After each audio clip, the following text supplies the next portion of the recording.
Jurassic World marks a huge shift in the movie industry. Here's why.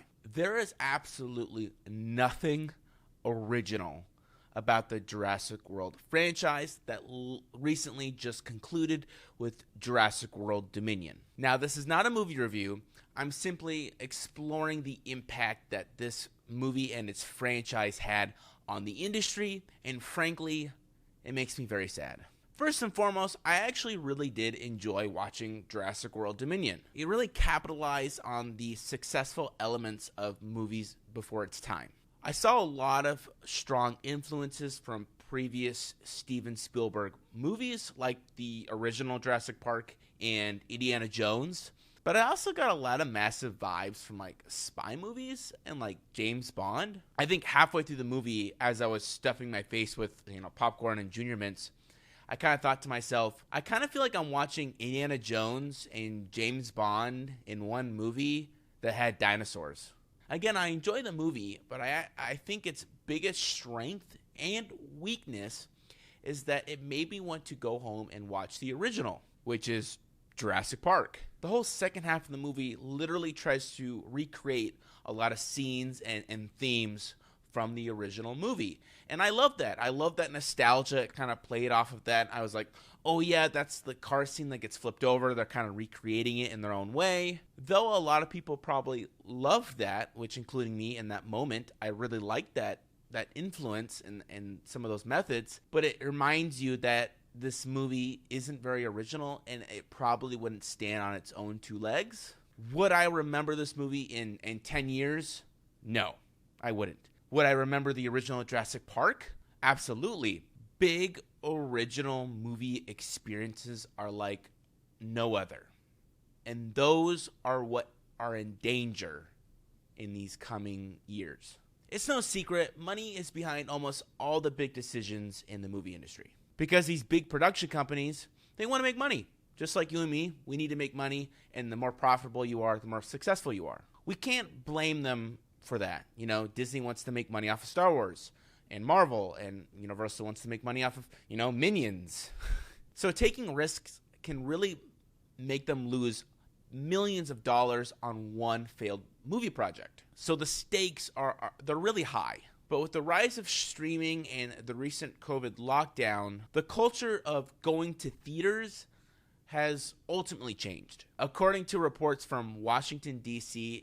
in 2021, Americans watched an average of 1.4 movies in a movie theater over the past 12 months. This includes a historically high 61% who did not visit a movie theater at all, 31% who saw between 1 or 4 movies, and 9% who attended 5 or more. Now, these numbers have the ability to change and increase due to people getting more comfortable to come out in public and sit in theaters. But streaming has really capitalized on stealing a lot of that momentum from movie theaters. People were stuck at home for months, so they relied on the increasing amount of streaming platforms there are now. They relied on them for their content and their movies and their TV shows. And why I explain all this is because the average viewer has more obstacles and decisions to make whether they're going to go see a movie in a theater, which means these movies have to have a must-see factor. And this is where the risk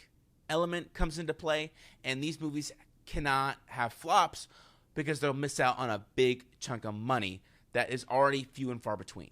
To avoid that risk, they use a lot of pre-existing ideas and concepts to really get audiences in. And this is a proven track record. Over the past 2 years, we've had Jurassic World Dominion, like I just mentioned, Kong vs. Godzilla, The Batman, F9, Spider-Man, James Bond. I mean, the list goes on of movies that have pre-existing characters and concepts that people know. And they work. They bring in the big bucks. But are they really that memorable? I'm not to say they weren't good movies. I absolutely loved the last Spider-Man movie, and I really enjoyed No Time to Die, which was the last James Bond with Daniel Craig. But did they have that really memorable viewing experience like I mentioned before in the original Jurassic Park? In the past year, the only movie I can think of that really gave that really refreshing feeling was Dune, to which I think is a great example to discuss because Warner Brothers,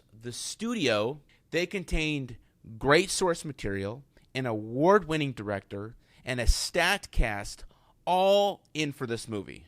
But yet they really lacked the balls, essentially, to commit to telling the full story. If you've seen it, it definitely ends as being part one. And guess what?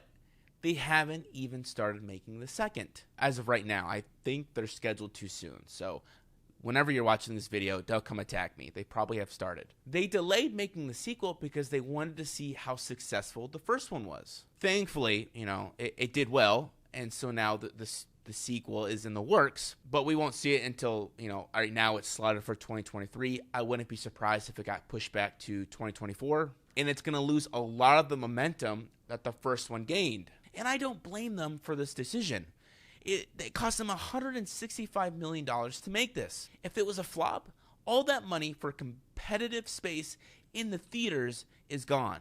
Why I use Dune as an example is because it really reveals and displays how big of a risk it is to do a big original movie experience. And frankly, there'll probably be very few movies like this in the near future. And this is where my sadness really begins.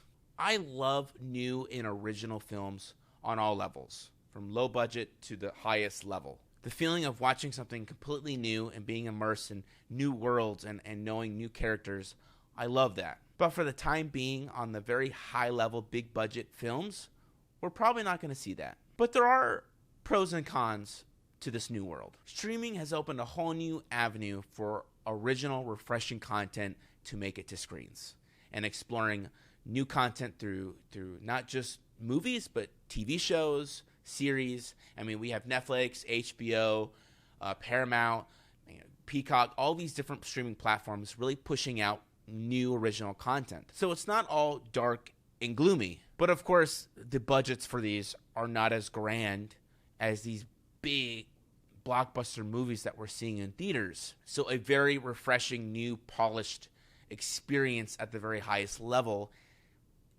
probably isn't going to come out on streaming.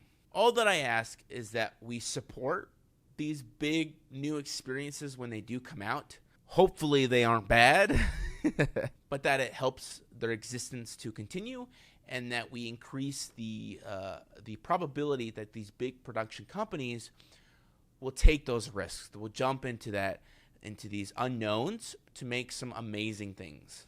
I, for one, will never forget movie experiences like The Lord of the Rings, The Matrix, Gladiator. I mean, the list just goes on for these original experiences of sitting in the theater that are so engraved into my memory. And I'm sure that some of your favorite films are probably along that same line. Thanks for watching. I hope you enjoyed this video. If you have any big movie experiences that are really original, that are on your favorite movie list, please comment them down below.